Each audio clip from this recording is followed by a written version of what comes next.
very pleased to be joined by Congressman Colin Allred. Congressman, welcome. Thanks, Steve. Thanks for having me. You are running for the U.S. Senate from the great state of Texas. If you become the Democratic nominee, you will be facing off against Senator Ted Cruz. Why are you the guy to beat him? Well, listen, I think that Texans know that we can't afford 6 more years of Ted Cruz in the Senate, and Americans should know that we can't afford 6 more years of Ted Cruz in the Senate. He's our problem, but he's also the country's problem. And we know that he's only looking out for himself here in Texas. Everybody knows that about him. Ted Cruz is on Team Ted.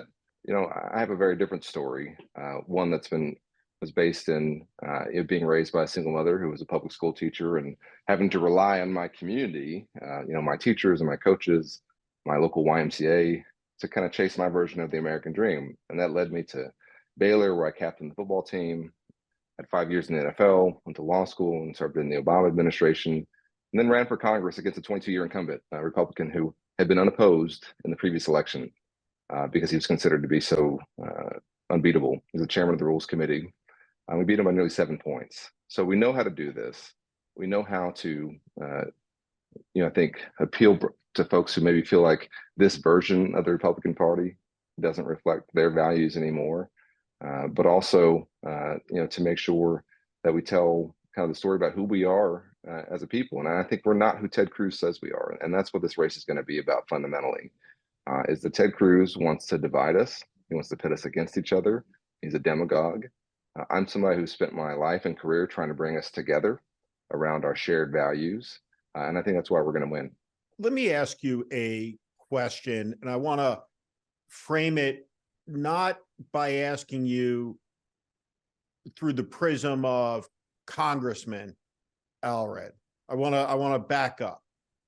Sure. I want to back up to the young man raised by a single mom, supported by his community at the YMCA, who winds up as the captain of the Baylor football team and winds up playing in the National Football League. The values of being on a team, leading a team, the concept of responsibility, where did you learn it from? Where are your seminal experiences? What was that moment in your life where someone imparted to you, hey, it doesn't matter if you didn't do it, you're in charge. It's your fault. Yeah. You're responsible for what goes on here. And then how do you think about this moment?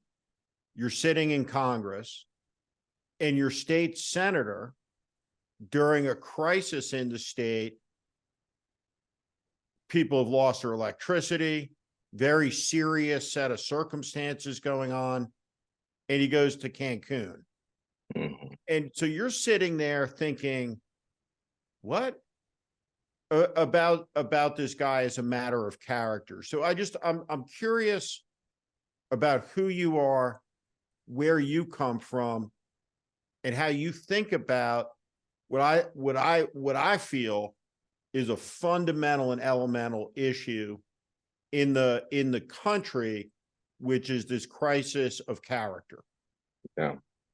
Well, I want to thank you for that question, because I think it's an illuminating one. So I grew up. I never met my father, and I had to find male role models, and also find some of the values that I think young men in particular in this time are looking for. And I think we're in a difficult time, as a country, as you said, around accountability and around responsibility and leadership. But we're also in a really strange time around masculinity and where I think young men are learning their lessons from.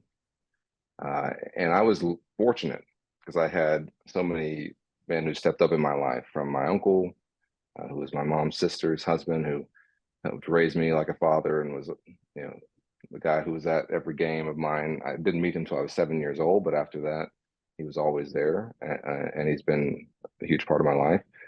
To YMCA counselor named Derek Smith, who is a former college basketball player who was in my launch video when I ran for Congress. Like, we've been friends since I was 7 years old. To the coaches who I think went above and beyond to kind of recognize that there might be some potential in me and to try and bring it out. But I wouldn't be who I am were it not for football. And I say that as somebody who understands better than anyone some of the downsides of football. I mean, I was severely injured. That's why my career ended, is that I had to have neck surgery. I have a plate and 2 screws in my neck. So I understand the downside of football, but I also understand the upside and what it teaches you about accountability, which is a word that is just foreign to Washington right now, but also to our politics. I mean, you want to talk about accountability in a football game. We know, we used to always say the eye in the sky doesn't lie. The next morning, we're going to watch the tape. We're going to roll it back. We're going to do it in slow motion. We're going to talk about who did what, who didn't do what, and we're going to hold people accountable. And so in that moment, because that there's none of this kind of like boasting and lying and this idea that you would just sort of try and get by on what people can't prove, because it's all right there. And I came from that kind of a world where you're going to be held accountable, but also where, particularly if you're in a position of leadership, and I was a captain in my high school team and my college team, I became a leader in the NFL before my career ended, where you have other talented young men looking to you for leadership. And what, in my experience, what they're looking for isn't the most blusterous person, isn't the person who takes all the credit but doesn't put in the work. What they're looking for, particularly in football, is somebody who's accountable, who holds themselves accountable first before they hold anyone else accountable, who is the hardest worker in the room, and who you're following them in part because you want to be like them. You want to take that work ethic they have and apply it and learn how to use it yourself. But also, I think it's somebody who can understand the differences in people and appeal to people in different ways at different times. In a football team, we come from so many different backgrounds. I mean, the NFL was hilarious to me. So you'd have a kid, from the most country kid in the world who'd never really set foot inside of a city almost, sitting right next to and being brothers with somebody who'd never left the inner city, right? And it happens. It happens every day in a football locker room, and we don't see that in the outside world too much, unfortunately, because we have so many of these narratives about the differences that we have. Whereas I've seen the similarities that we have kind of outweigh them. And I think when I think about Ted Cruz, the word that does come to mind is accountability. He's completely unaccountable. From, as you said and you mentioned, when we had a statewide freeze here in Texas, where Texans were under boil water advisories because they couldn't trust the water in their sinks to drink. Where they were literally trying to take pieces of wood and burn it for warmth, where people were dying from carbon monoxide poisoning because they were bringing generators indoors, and they were going to sleep and waking up and not waking up from that. And that happened to folks in my district. At that time, when we needed FEMA, our state agencies, I remember I was on the phone with our county folks trying to find warming centers, which is just big buildings that had the heat on. But that's when Ted Cruz decided to go on vacation to Cancun, and he only came back. Stephen, we don't kind of remember this. He only came back because he was caught. Somebody took a picture of him and put it on Twitter. That's why he came back. And when he did, he blamed his daughter. And as a football player, I'm sitting there thinking, no, you're accountable for this. This was your decision, right? And of course, I think, I'm sure we'll talk about it, but he also had a role in January 6th that we need to talk about. And I think that he has to be held accountable for. And that's what this election is going to be about in a lot of ways. Do you consider yourself an optimist? I do. Yeah. I'm an incurable optimist. Genetically speaking. Yeah. Right? I think so. Yeah. I come by it naturally. Yeah. Do you recall the moment being conscious of the play that ended your career, that you were hurt, that this is it, I'm not playing football anymore, at the moment when it happened? Yeah. So for me, it was a big deal because I'm a Dallas kid. born and raised in Dallas, and I was playing the Cowboys in Dallas, for the Titans, and my mom and my aunt and uncle were in the stands, and I got hit the wrong way on a power running play by Marion Barber, who was the Cowboys running back at the time. And it wasn't like a big hit. It just I had been dealing with neck issues, and if I could hit a certain way, then I was getting these really severe what we call stingers. But this one was the worst one I'd had, and my right arm was useless. And I was lying on the turf, and Martellus Bennett actually was a tight end was on top of me, and he could tell there was something wrong, and he asked me if I was okay, and I told him I don't think I am. But I was honestly lying there, and I think this is the first time this has ever happened. I was lying on the turf there in Cowboy Stadium, thinking, I'm so ready to go to law school.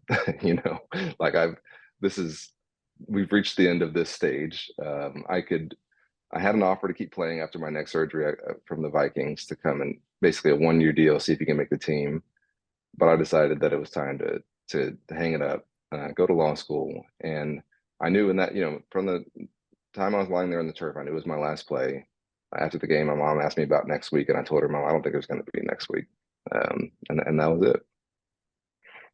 Were you sad about it? Yes and no. I felt like I had accomplished what I wanted to accomplish, which I wanted to prove that I could play in the NFL because I had been an undrafted free agent.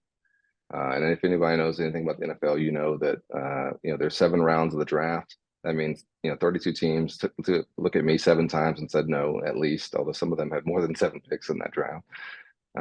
And you come into the training camp and there's 10, 12, 13 linebackers ahead of you in the queue, and you're going to keep 6. And it's an incredibly cutthroat league in terms of the business decisions that are made when it comes to cut time. And the way you make it is by showing value.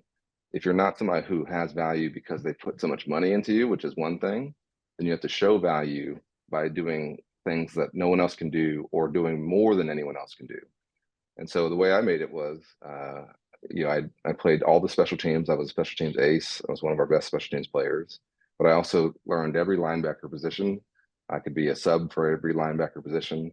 I came in on every package that required an extra linebacker. If anybody got hurt, I came in for them. So we had a 4-3 defense with 3 linebackers. I played all 3, and I was the number 4 basically in that 3-person rotation. If anybody needed a breather, I came in.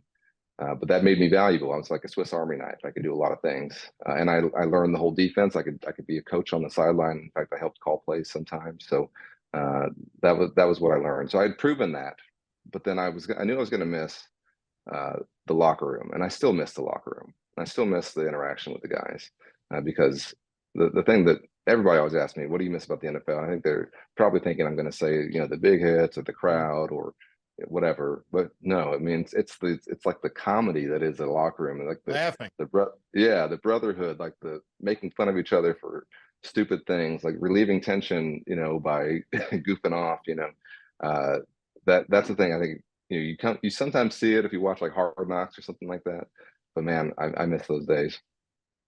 So you go to law school, you graduate law school, and you do some government service, and not to hit the fast forward track too much, but you wind up in the United States Congress, elected. And there's an apocryphal story, I suspect, about a new member of Congress who gets there, takes the oath, looks around in complete awe, wondering, how is it that I got here? And after a couple of months, secure in their presence, they look around and think, how did all these other people get here? And so what is your version of that story as a new congressman sitting there taking it all in? The proverbial, I suspect, Houston, we have a problem here in the institution. Yeah. Well, that's such a good question. I think it's funny that you say that because actually, when I came in, I thought the level of quality, I thought was pretty high in the Congress, and I actually think that in my time, it's gone down. I came in where Liz Cheney was the conference chair of the Republican caucus, and I respected her. I had friends on the Republican side who I knew were, conservative, but you could work with, and I kind of knew where they were coming from. And as you go around, particularly in our class, the class of 2018 on the Democratic side, we had a tremendous number of people who came in who had come from a service background of some kind, whether that's military service or serving in the intelligence agencies or serving in previous administrations like I had, or, and I think we all came in because we thought that the country was at risk from a out of control president and an administration that had to have at least one check in place. And at the time, we had a Republican Senate with Mitch McConnell in leadership. We had, of course, President Trump, and so we had to have at least one of the levers of power that was able to check what he was doing. But I was sworn in during the longest shutdown in our history. We had, a pandemic. We had 2 impeachments. It was a very chaotic, first few years, and I'm very, concerned about the incentive structure that I've seen in the Congress, which is, if you're the Matt Gaetz or Marjorie Taylor Greenes of the world, or the Ted Cruzes of the world, you can make a lot of money in terms of fundraising and get a lot of attention by doing things that are the worst for the country, that are just destroying the country, that are pitting people against each other. That's, that are not based in fact either, which I know is an issue that you've talked a lot about. And when you get that kind of positive reinforcement, as you know, in this business, which is different from football, where there's an accountability element, then you see that it's helping you, and then you get more of it. You get more of it, and it starts to build, and it becomes something that other people see you succeeding with that, and then they want to be like that because they don't want to be left out on kind of the gravy train. And so you get this kind of really negative, positive reinforcement from it, and that's where I think we are right now, where doing the right thing. And I think of the 11 Republicans who joined us on the second impeachment vote in the House after January 6th. I think they're all gone, with a few exceptions. They were primaried, or they decided not to run for re-election because they, like in the case of my friend Anthony Gonzalez, who I played with in the NFL, his family was receiving threats. He felt like it was unsafe for him in some ways to remain in the United States Congress.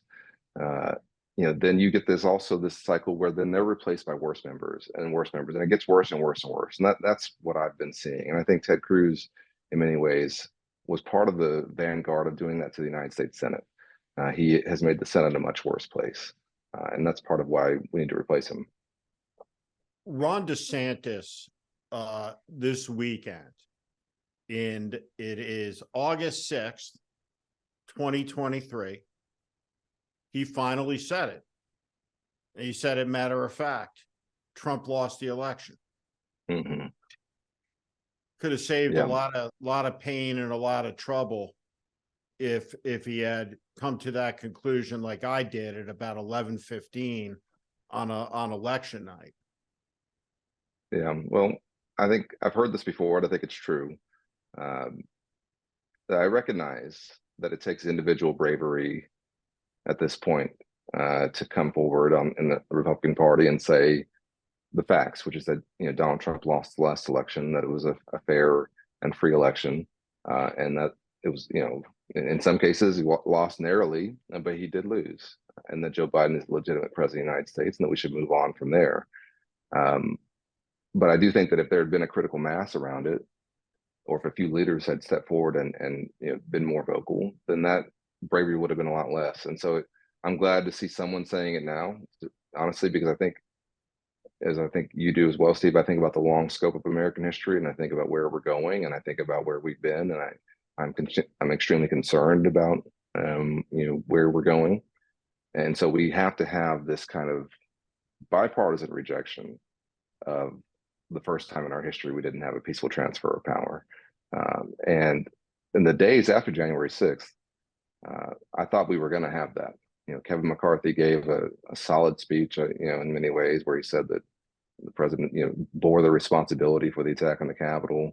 Mitch McConnell, I think, also was saying and speaking from the same hymn book, maybe even being more forceful. And I thought that in those short few days afterwards, but then we saw the shift, and what has set in is something that if it were happening in another country, we would say, that their democracy is in serious peril. And so, I think I'm glad to hear Ron DeSantis say it now. I wish that more Republican leaders had said it from the very beginning, like you said. I have I think like most people in politics, I have boxes where I've accumulated all sorts of knickknacks and photographs and everything else over the years. And I was going through one of those boxes, and in it, I found an old BlackBerry. And I picked it up and I said, I said, this is the BlackBerry that I used. And it's the one I handed John McCain that he used to place his concession phone call to Barack Obama. And it was on this phone that he became the first person really who mattered, who addressed Senator Obama by what we now know him as President Obama. And he addressed him and congratulated him as Mr. President-elect. And when you look at the conspiracy of lies that has stripped faith and belief in the outcome of what was the freest and most fair election in American history, as a matter of fact, there is nobody, with the exception of Donald Trump, who did more to undermine that reality, that truth, than Ted Cruz. That's right. And so there are two parts to the American crisis that we face, in my estimation. The first is the crisis of lying and liars, and the inability as a result to be able to differentiate between what's real and what's false. And the second issue is a crisis of cowardice. And that is emblematic of what you described in Kevin McCarthy, who we know through his own words and his own responses, judging incorrectly that his party would have no tolerance for an insurrection, when in fact it turned out that it did, but that he knew it was wrong what he was watching. And in the end, he kowtowed to the worst impulses out of expediency. And he's certainly not alone. But atop of the pyramid, when it comes to dishonesty, premeditated, absolute dishonesty, lying at a pathological level, and then the cowardice defined as accommodating and accepting everything that you once denounced as wrong and is manifest for your reasons to running for the U.S. Senate in the first place. And Ted Cruz is on top of that pyramid as well. And so what I wanted to ask you is to talk about his dishonesty and to talk about the cowardice, because they're real, they're elemental in the race. And I say this as someone who grew up in New Jersey, who lives in Utah, to you as a Texan.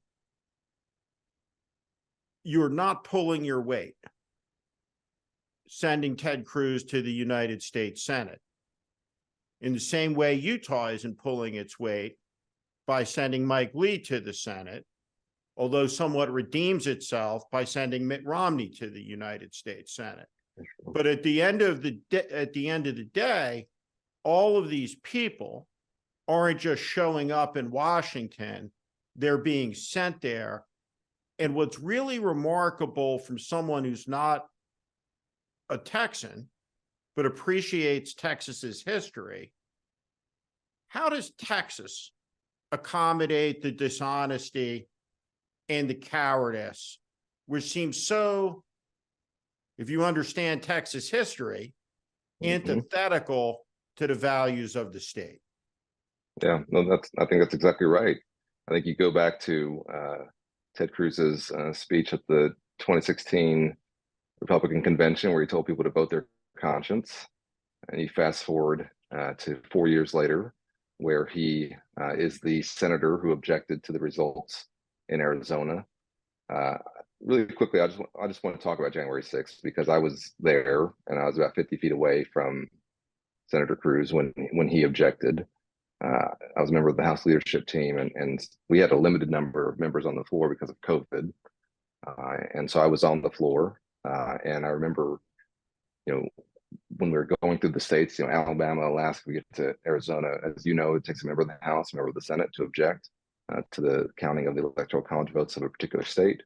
And Paul Gosar, there's always a kind of crackpot member of the House who objects. That happens almost every session, as we know. But there's usually not a senator. Paul Gosar objects in the House, and who's the senator, of course, who stands up? It's my junior senator, Ted Cruz. And I'm sitting there thinking, what does Ted know at all about what happened in the election in Arizona? He knows nothing about it.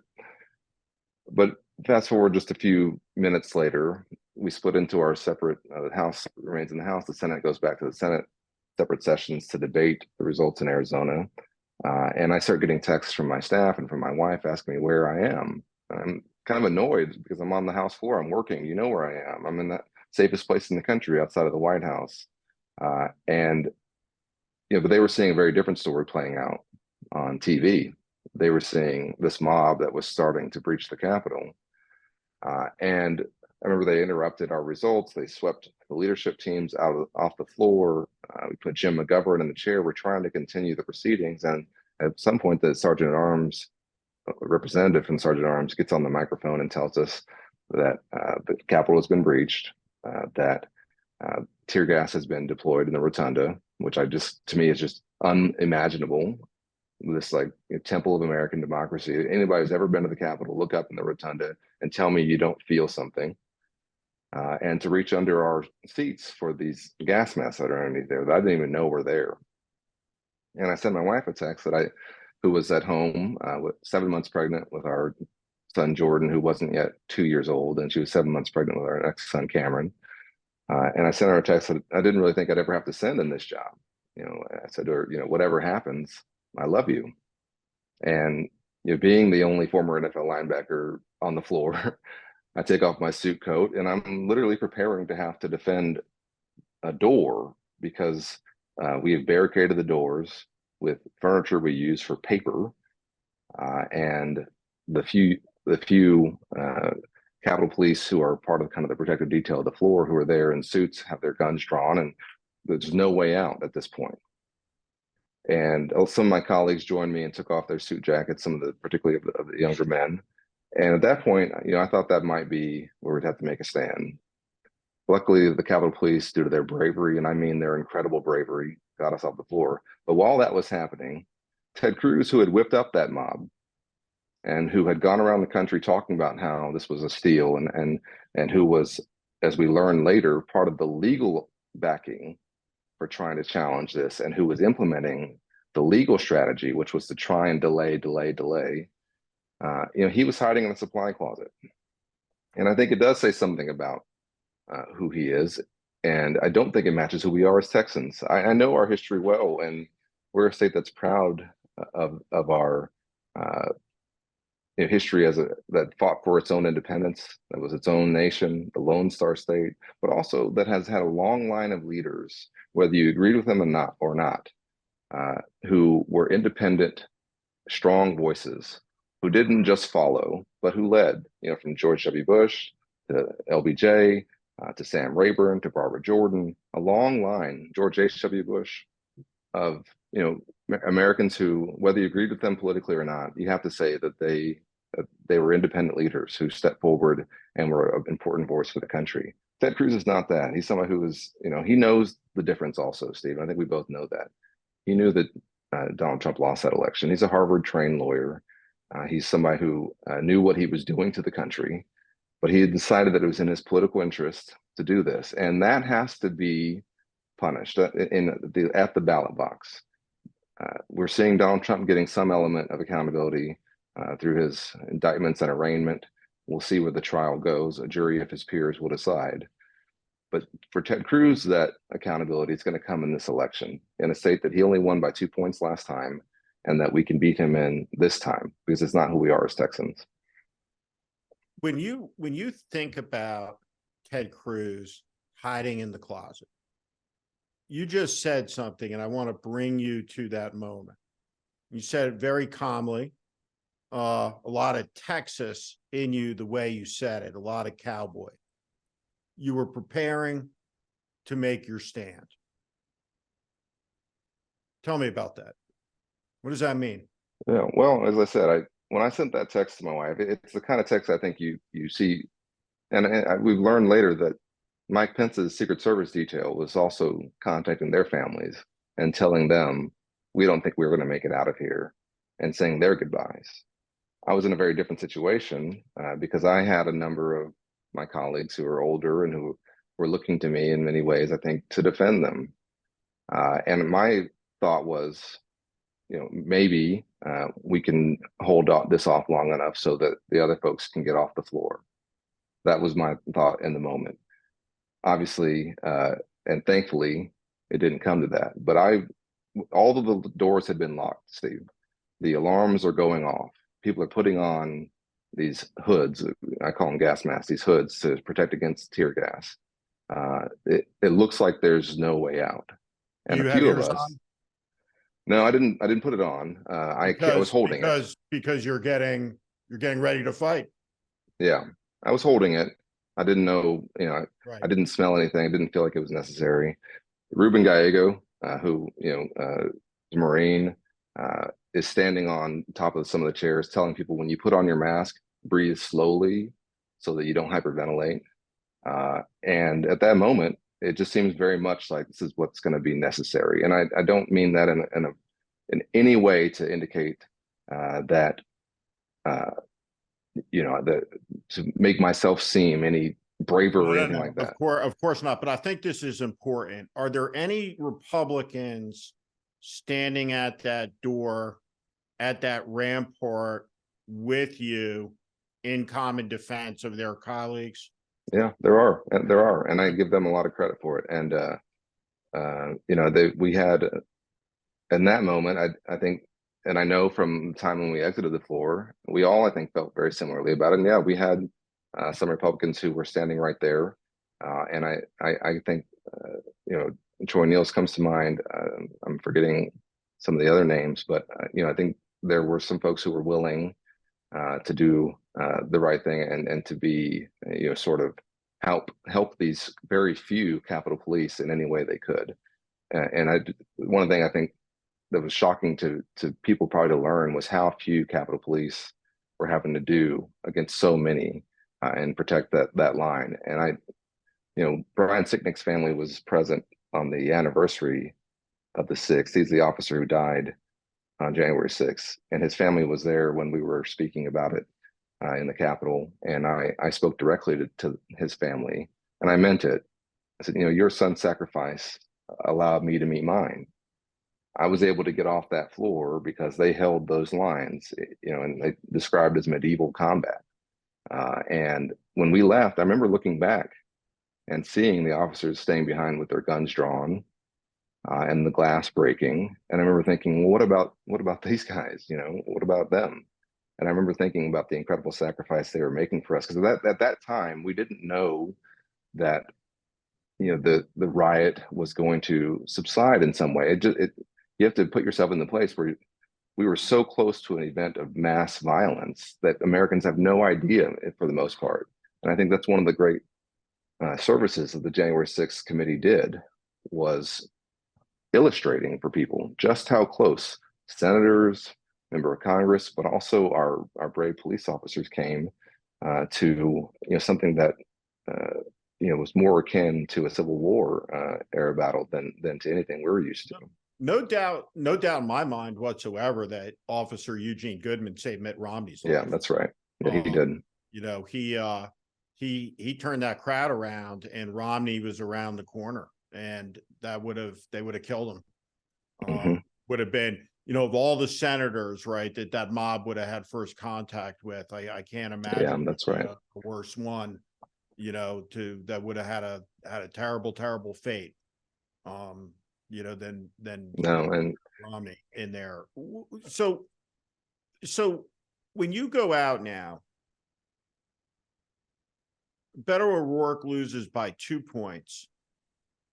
Where are you going to make that up? When you look at it, and I'm not trying to put you on the spot to criticize Beto O'Rourke, but he didn't get the job done against Ted Cruz in a difficult state. It's a Republican state, which means you're going to have to get a lot of Republican votes for you. So what are you going to say to those people, many millions of whom have been brainwashed, frankly, to some degree? Look, I have relatives in my family, that I try to convince, Seattle didn't burn down under the Black Lives Matter riots of 2 years ago. Portland is still there. It doesn't look like Hiroshima in 1945, right? What are you going to say to those Republicans that you're a different type of Democrat for the state of Texas? What's your proposition? Yeah.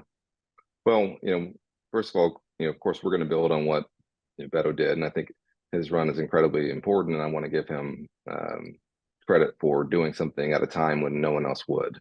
And it took a lot of bravery and a lot of effort, and that's why we're having this conversation in many ways. It's because of the race that he ran.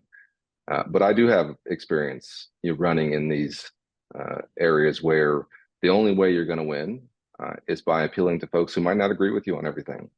I'd be a 22-year incumbent, as I said, who was entrenched in a district that, to not use too technical of a term, was considered an R+5 district, so leaned 5 points more Republican than the rest of the country.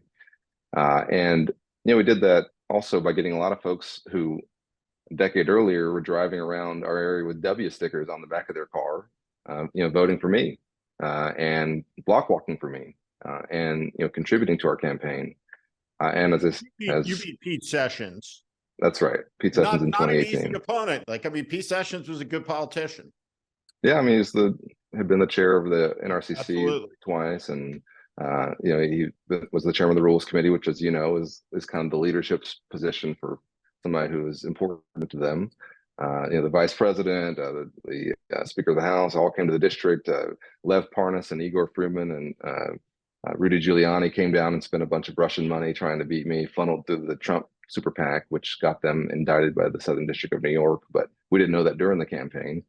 But we did it by, I think, appealing to, as I said earlier, these kind of universal values that I think are sitting there underneath the surface, waiting for someone to come along and say, listen, we're not as different as the cable news is telling you we are. Like that, I know that we can have arguments about the size and scope of government, but there are certain things that shouldn't be up for debate.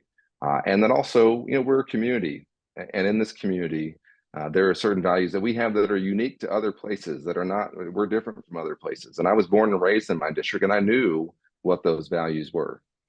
My mom had taught in public schools in that district. I'd gone to public school in that district. The hospital that I was born in is the one that I represented. And also by understanding who we are and what our economy is based on. I'm somebody who has the rare distinction of being endorsed by the U.S. Chamber of Commerce in my last 2 elections against Republicans, against Republican business people, because I've been a pro-business Democrat who understands, what our economy needs.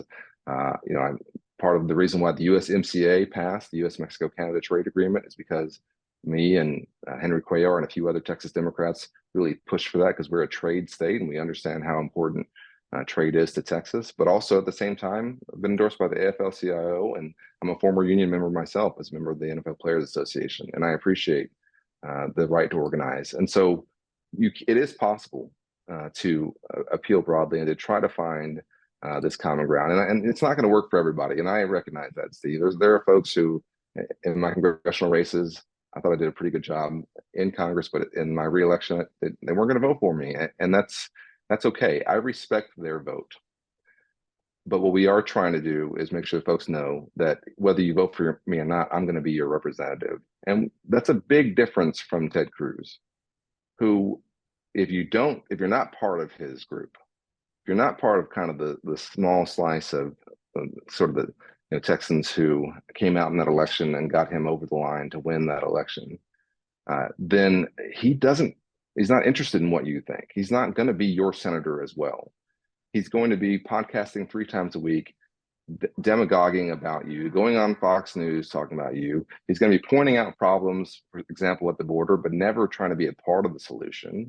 He's unlike John Cornyn, not going to, after Uvalde, try and pass the Safer Communities Act, which got John Cornyn in a lot of trouble with the Republican Party, but was the right thing to do. The first time in 30 years we've done anything to prevent gun violence in this country. He's not like John Cornyn, who voted for the Chips and Science Act, which is bringing high-tech manufacturing back to our state. He's not like John Cornyn, who voted not to default on the country. He voted to default. He's somebody who is just looking out for himself, and who I think gives us a chance to talk to that middle and say, listen, I understand you may not agree with Democrats on everything. I recognize that. I'm going to meet you here in the middle and say, we're going to agree on the fundamental things. And I'm somebody who, if you give me the faith to vote for me, I'll be your senator too. And I'll be somebody who'll listen to you, and I'll care about what's best for you, not what's best for me. When you talk to an audience of Texans, what do you say to them about what makes you anxious about the Democratic Party today? What is when I remember my days, I was always a moderate Republican, and as the party started to go off the rails, I was an early voice, going back, a long time now, saying, wow, times are changing, and not in a good way. Anything you worry about with the direction of the Democratic Party? Do you get why so many working class people are estranged from the Democratic Party in the country? And what do you say to national Democrats about what's going on the border, right? Mm-hmm. That's distinct, what don't they know in Washington about what's going on in the border in Texas that you share with them, I guess is the question. Well, I agree with you in terms of kind of being able to look at your own party and saying, listen, I'm a member of this party, but we've got some issues we need to talk about. And for us, it's I think it's a sense of elitism. It's this idea that sort of a highly educated class of kind of eggheads know what's best for everyone. And I'm somebody who made my living until I went to law school with my hands, with the sweat off my brow, and literally with the blood that I would shed on a football field. I know what it's like to shower after work instead of before work, which is something Ted Cruz has no idea about, by the way, because the work he's done has never been dependent on sweating it out in the 100-degree heat in Texas. And testing yourself against someone else the way that we did in football. And and you don't have to do that to have an understanding, but it's certainly something that gave me that. And I think in our party, we are in real danger of losing folks who do make their living with the sweat off their brow, and who work hard every day, and who don't think anybody has given them any advantages. And who look around and see people saying that, oh, well, you've benefited from this, that, and the other. And they say, I don't feel that way about myself. My father worked hard. My mom worked hard. I'm working as hard as I possibly can. I feel like I'm barely getting ahead. Who are you talking about? And that kind of, lack of empathy and understanding of the working man and woman, and also just understanding that, there are things that we have done wrong in our history, but we have a broader story to tell about where we're going. That is a great story, but let's not spend all of our time relitigating the past. And this is on both parties. And I hate the both sidesism, but in some cases, you'll see us saying, well, let's go back and find every single person who a building is named after, and and let's change that. Or on the Republican side, of course, we're seeing them saying, let's teach that slavery was good for the slaves. But there's a real story to tell, which is that we have a lot of flaws, but that the genius of our Constitution and of our country is that it is capable of changing, and that it has, and that we perfected our union over time. And so that's a better story to tell. It's an exciting story to tell.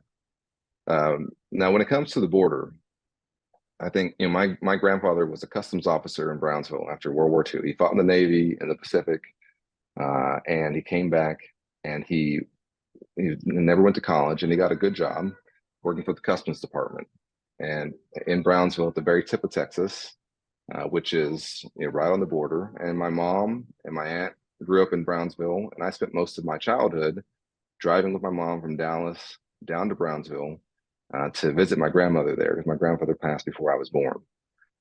And so I understand, what our border communities are, and I think that what people don't grasp nationally is the burden that falls on these border communities from our inability to deal with immigration and immigration reform. And it's not just the border itself, but it's the fact that you have Catholic charities that are focused in the valley in Texas that and along the border that are completely all of their resources are overextended.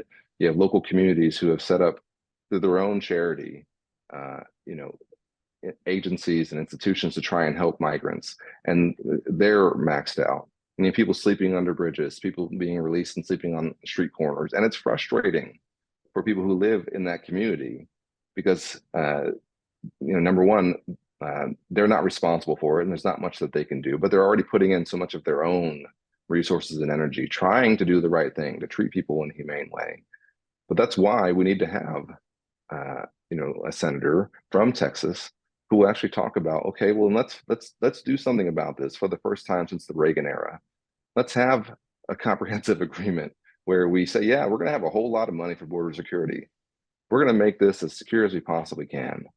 But let's also reshape our immigration system so that we can process people more quickly, we can process asylum claims better, we have more immigration judges in place so that Border Patrol agents aren't spending all their time doing paperwork instead of what they're supposed to be doing.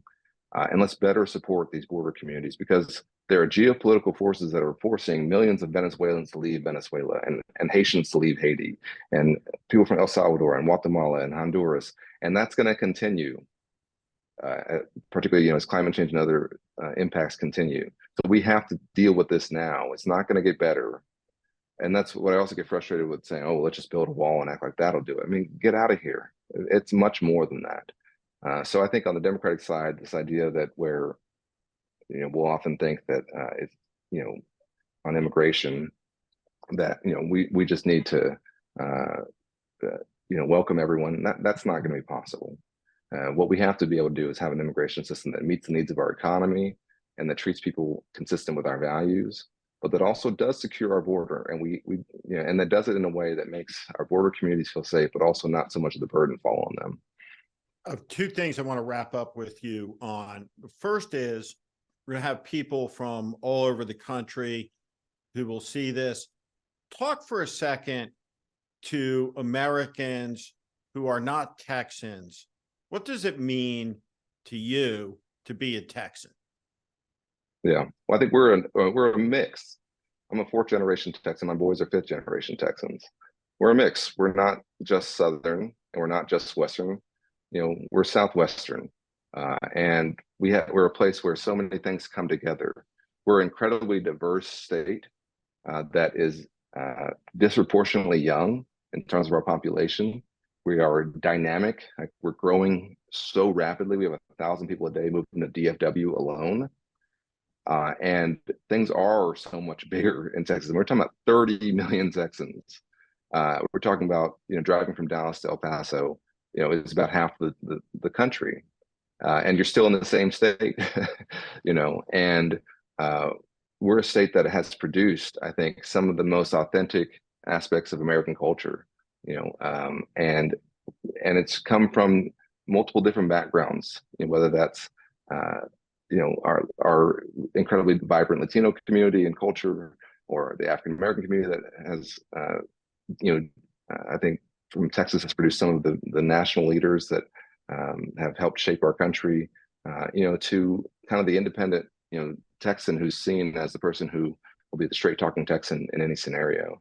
And so it's a state of a lot of inconsistencies, of course, like any place, but in my experience, and I really mean this, I would not have been able to do what I've done were it not for the people that I grew up around. They looked out for me. They took me into their homes, and in some cases, they extended open hand to me at a time when, looking like I do, in the 80s and 90s in Texas, they could have gone a different way. And so, I think we're a state that also believes in doing big things, and that's one of the things you know, I find frustrating about where we are politically, because we have such small-minded leaders, I think, in place right now. What does it mean to you to be an American? Well, I think that's a great question. I was a voting rights lawyer before I came to Congress, and I revere our democracy. And I think it's the root of all of our strengths, whether that's our economic strength, our military strength. It's all based on, it's a free people who have chosen their own way. But I think America's a miracle. I really do. And you look at, I was a history major at Baylor.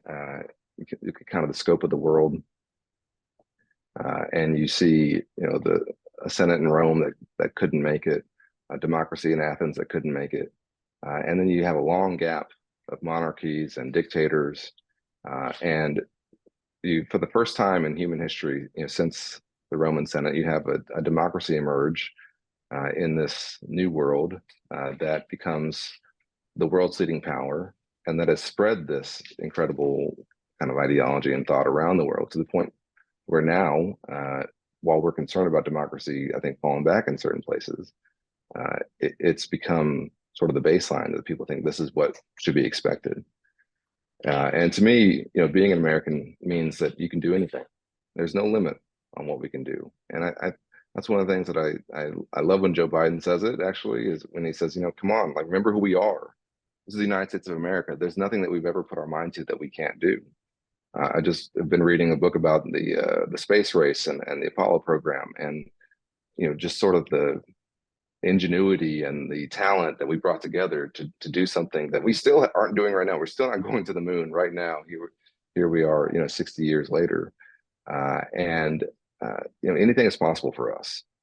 But it's also true that, like all great institutions and powers that have come up, that we can't be defeated externally.